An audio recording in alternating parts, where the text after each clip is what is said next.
Feels like things are tightening again. Several escalation signals, sir. Pakistan and Afghanistan. The ceasefire is collapsing. Taliban accuses Pakistan of shelling civilian areas, and exchanges of fire have resumed. Another front heating up. Main theater? U.S. posture is shifting further. Defense Secretary confirmed ground options are fully on the table, stating there are multiple ways to deploy forces inside Iran. We now have over 50,000 U.S. troops in the region. So we're getting close. Yes, sir. This is the strongest official signal yet that ground phase is being prepared. Iran? Escalating pressure in the Gulf. An Iranian strike hit a major tanker near Dubai. Vessel reported on fire. And Hormuz remains effectively blocked. So pressure on every level. Overall picture. We're approaching a decision window. If Hormuz stays closed, ground operations become significantly more likely.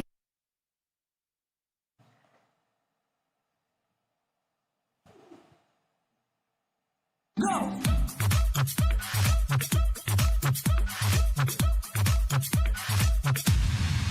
Alors on danse. Mimbrëma, zonja Zotrinj, ora në këto momenti po flasim është 10:03 minuta. Unë quhem Arjan, mbi emri Çani.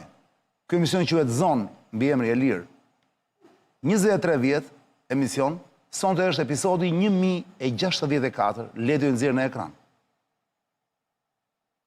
Këtë emision ju mund ta shikoni dhe në YouTube për shefin tuaj. Dhe për shefin tim. Dhe kjo faqe që ju plastet në ekran, Zonë Elir Official. Derisa pyetjet tuaja mund dërgoni te ky QR kodi që ju doli në ekran, bëni një skanim me celularin tuaj, fotografi, bëni një login dhe më nisni pyetjet për të ftuarit e mi. Sonte në këtë emision, unë mund të flisja shumë mirë me të ftuar të ndryshëm për ngjarjet e rëndomta që unë i quaj me termin anglisht të zakonshëm bullshit, që po ndodhin në partinë e mazhorancës dhe në partinë e opozitës. Çfarë janë këto ngjarje, më thoni ju? Janë ngjarje që i shihni dhe që ndroni me njëherë kanal, se nuk kanë asnjë interes publik. Apo zihen vërtet Spiropali me Brançën, a kanë një problem me Ramën apo jo? Bullshit. Po këta të PD-s pse i përjashtoi Berisha tani të çdo bëjnë këtë, do i marrin partinë Berishës? Bullshit. Zero interes publik. Ndaj thras në ndim një njeri të zgjuar, një super diplomat, mbi 43 vjet karrierë, quhet Roland Bimo dhe kam lidhje direkte tani në këto momente. Ambasador Mimbrëma. Mimbrëma, përshëndetje, faleminderit shumë për ftesën. Kënaqësi ambasador që u ritakuam tashmë tradit si çdo të mërkur, mezi pres në fakt që të kthehesh në Shqipëri dhe të kemi në studio live, po çon si ka, shqyr Zotit që kemi mundësi tani me teknologjinë që të lidhemi dhe të jemi bashkë njësoj sikur të ishim 1 metër larg. Ambasador, zhvillimet e reja kemi nga lindja e mesme, nga Irani, nga SBA-ja, nga Izraeli, nga Pakistani, nga Kina. Do flasim për gjitha këto dhe unë për arsye thjeshtësie, për arsye të metodës që njerëzit të marrin sa më shumë info në mënyrë të thjeshtë pa u lodhur, e kam darë sigurisht dhe sonte ambasador në këtë emision në 3 pjesë. Pjesë e parë, ose lajmi i parë është ky lajmi i fundit që kemi në ekran, alarm siguria nga ambasada amerikane në Tiranë. Para se t'i jap fjalën ambasador për të komentuar situatën më të fundit në Shqipëri, lidhur me luftën që po ndodh atje në Iran, më lejoj që të lexoj, ku e kam? E kam këtu te letrat apo e kam te letra? Jo, nuk e kam te letra. E kam. Ambasada e SBA ka lëshuar alarm sigurie për Tiranën, me paralajmërim për vigjilencë të shtuar ndaj objektiveve të lidhura me SBA-t dhe elementet të opozitës iraniane në Shqipëri. Referohet mujahidinëve në mikën gjithmonë, në Mandë të Tiranës, 30 km larg Tiranës. Paralajmërimi lidhet me rrezik të mundshëm ndaj vendeve publike si hotele, qendra tregtare, klube dhe restorante. Ndërkohë Ledio për qefin e tij mund të nxjerrë në ekran gjatë kohës që ju do flisni ambasador, pikërisht njoftimin e ambasadës amerikane. Mesazhi pra, ambasada thot paralajmërimi lidhet me rrezik të mundshëm ndaj vendeve publike si hotele, qendra tregtare, klube dhe restorante. Mesazhi praktik për qytetarët amerikanë, sepse sigurisht ambasada interesohet për qytetarët amerikanë, është Kujdes i shtuan, ndjekje e medias lokale dhe rishikimi planeve personale të sigurisë. Ja ku është dhe njoftimi i ambasadës me këtë të kuqen sipër security alert. Tani ambasador, pyetja ime për ju është e thjesht fare. A duhet lexuar kjo gjë si një alarm rutin, apo si pas jush ambasador është një sinjal real kërcënimi?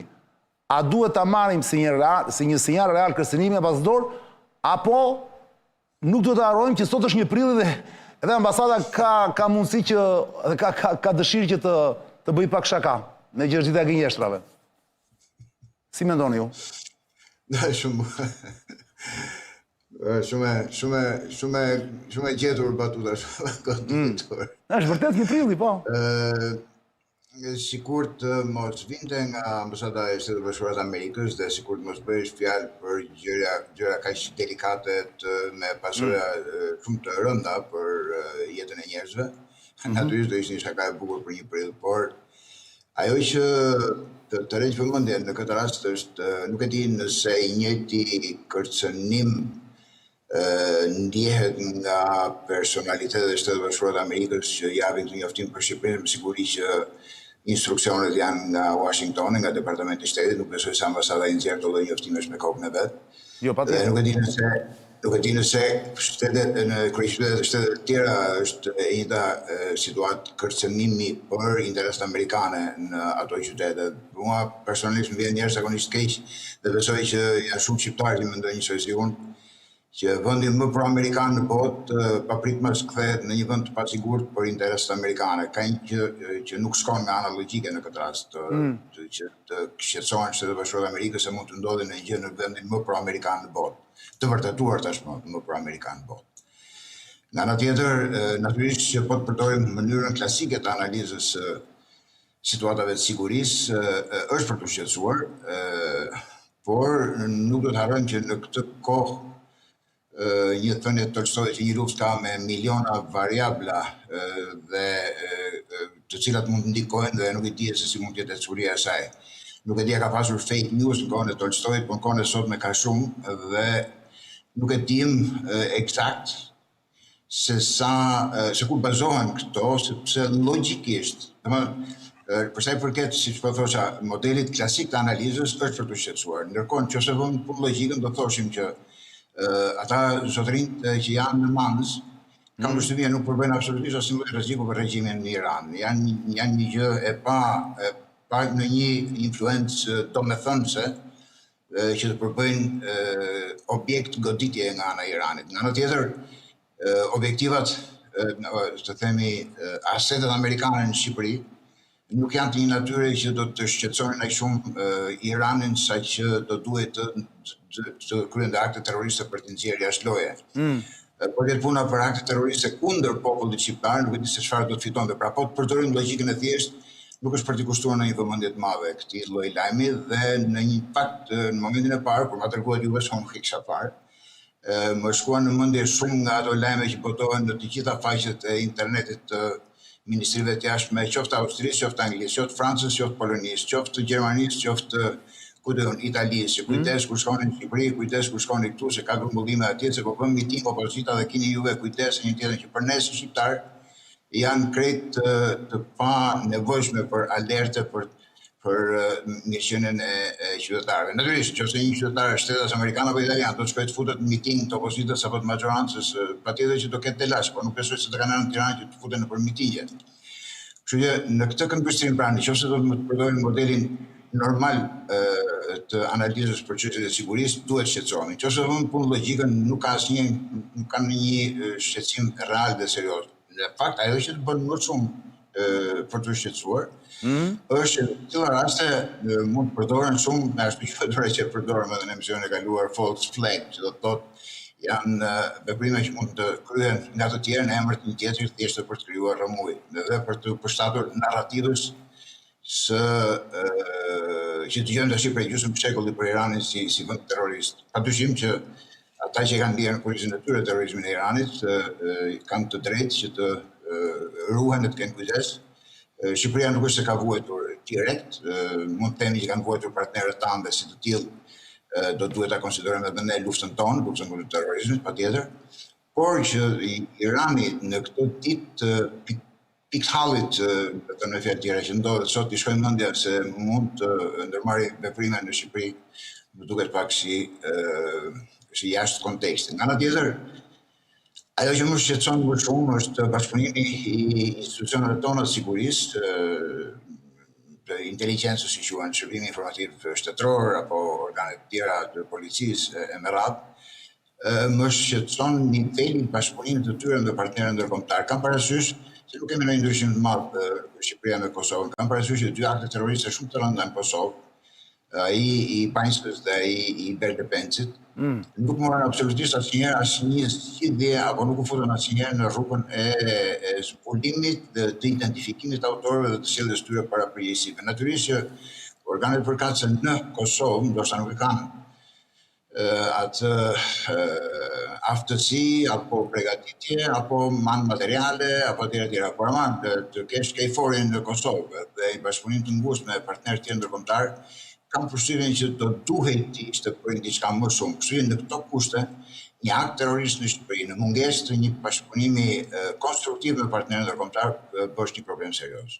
Ambasador, sipas jush, pse përmenden konkretisht objektive amerikane dhe elemente opozitës iraneane në Shqipëri? Sepse ato janë, si thash, në bazë të modelit klasik, ato përbëjnë atë interes për Iranin që mund goditen. Ndërkohë, logjika do dojë që, si thash, unë nuk jam në dieni, mbase ekzistojmë, unë nuk jam dieni që Shtetet Bashkuara të Amerikës kenë baza të asaj natyre në Shqipëri që të përbëjnë objektiv për Iranin që ti godaset i shkatëroj. Për të mos thënë pastaj, për të mos kaluar në analiza më të thella gjeopolitike të rivendosjes së rifillimit të një rendi të ri botëror që Shqipëria nuk është kurpunë fare aty, nuk ka të bëjë fare me Shqipërinë që çapo ndodh në lindjen e mesme. Kështu që arsyet që shpesh në këto administratat të mëdha siç janë Shtetet Bashkuara të Amerikës apo shtetet tjera të Evropës Perëndimore, shpesh kanë një protokoll klasik që vjen një sinjal nga një agjenci inteligjence dhe ai bën rrugën e tij përmes gjithë administratës dhe përfundon në këtë lloj njoftimi. Pra është një lloj rutine që qarkullon. Në moment caktuar, siç kemi pas bërë në Vezbor, nuk e di e keni arritur ju apo jo të kohën e Vezborit, që thoshte alarmi 1, alarmi 2, domethënë ty pa përritshme të vinte një telefonat dhe do duhet shkoje të mblidhej gjithë njerëzit ku ishin e kush ishin. Kam përshtypjen që edhe kjo mund të jetë një gjë e tillë, domethënë një rutinë, një informacion rutinë që ka mbritur në Agjencitë e Zbulimit të Shtetit Bashkuar të Amerikës, kalon në Departamentin e Shtetit. Departamenti i Shtetit është i detyruar që të marrë masat në varësi nga serioziteti i lajmit që ka mbritur për. Sepse duhet të kujtojmë ambasador që ky rrezik, pra ky alarm në piknisje ka ardhur nga Irani. Pra janë vetë autoritetet e Iranit që kanë thënë këtë gjë, që Shqipëria mund të jetë një, thua, tabelqitje për faktin e mujahedinëve që mban atje. Pra është lajm që ka ardhur andej, nuk është se e kemi fryrë ne, si thuash. Mos ndoshta është dhe kjo arsyeja dhe aq më tepër ambasador, e lidhni ju iden ose më mirë, e lidhni ju apo është rastësi faktin që ky njoftim i ambasadës del fiks pak orë para fjalimit të presidentit Trump para popullit amerikan, që normalisht pritet të mbahet në orën 3 të mesnatës me orën europiane, me orën e Shqipërisë. Do duhet ishte e kundërta, që fjalimi i presidentit Trump nga sa ka njoftuar edhe i vet në konferencat për shtyp që ka dhënë dje dhe sot, se çfarë do të ketë përmbajtja e atij fjalimi, bëhet fjalë që lufta për Shtetet Bashkuara të Amerikës të mbarojë maksimumi për 2 javë. Kështu që nëse shkohet drejt marrjes luftës, atëherë pse do të ketë përshkallëzim të veprimeve të iranianëve. Kështu që më duket si shumë gjëra të tjera në të gjitha njoftimet publike për këtë luftë që ka 33 ditë që vazhdon, kemi në brenda një dite deklarata kontradiktore dhe bile brenda një deklarate qëndrime kontradiktore. Kështu që edhe në këtë rast nuk ka logjik. Natyrisht kur bëhet fjalë për çështje sigurie, asnjëri nuk mund t'i marrë lehtë. Dhe besoj jam i sigurt që edhe shërbimet tona të shishi apo policia apo kush merret me këtë punë do duhet jenë në alarm, edhe bile edhe vetë qytetarët shqiptarë do duhet jenë shumë herë më vigjilentë dhe më të ndjeshëm ndaj asaj që shikojnë rreth e përqarë këtyre këto ditë, Por logjik nuk ka. Është pikërisht në të kundërtën asaj që po ndodh. Pra lufta po shkon drejt shuarjes, ndërkohë që aksionet e Iranit kundër Shqipërisë të vinë crescendo. Për më tepër që kam përshtypjen është një lloj protagonizmi i joni që mundohen të kapen, nuk e di sa i sigurt mund të jetë ky lajm që na paskafon Iranin në shënjesë dhe ka bërë me dije këtë që do i gjuaj Shqipërisë. Nuk e di nga ka ardhur ku e ka origjinën, sepse si thash jetojmë në një kohë ku burimet e informacionit do duhet të është vështirë të ndash newsi nga fake newsi, po, e saktë, ashtu është. Këtë drejt. Ambasador, ne do bëjmë tani një pauzë të vogël fare dhe do rikthehemi prapë, sepse kemi edhe sigurisht do ta shohim këtë që po ndodh në një pamje pak më, pra e kemi përmbledhur si thua, do e shohim nga disa kënde. Ikim, le të bëjmë një xhiro themun të furnizohemi, me që çmimet po rriten, po të paktën naftën dhe benzinën do ta merrni të pastër, të saktë. Dhe mirë çmimet që rriten, po merrni produktin e pastër. Mos mirëni fake produkt, dakord? Dhe ju dini ku do të shkoni për ta marrë. Vetëm te ESP Oili, zonja zotrinj, është i vetmi karburant që nuk e lejon makinën tuaj të bëj çek motori. Dakord? ESP Oil është gjithandej nëpër Tiranë, mjafton shikoni logon dhe e pamundur që ta humbisni, por ju do niseni me kask nga shtëpia juaj kur jeni në fund karburantit, do thoni do shkojmë për qef ESP Oili. Zeze po shkojnë në një restorant për darkë ose për kafe diku. Do të jetë eveniment në jetën tuaj, patjetër. Performancë motori brillante, merr frym makina. Saidi i papar. The Fuel of Champions është karburanti i kampionëve. ESP Oil fiksohet mirë. Ndryshe çek motori, makina. Vetëm këtu. Jetë makina. Ndryshe vetëm këtu që rikthehemi në studio Radio edhe kalojmë direkt me ambasador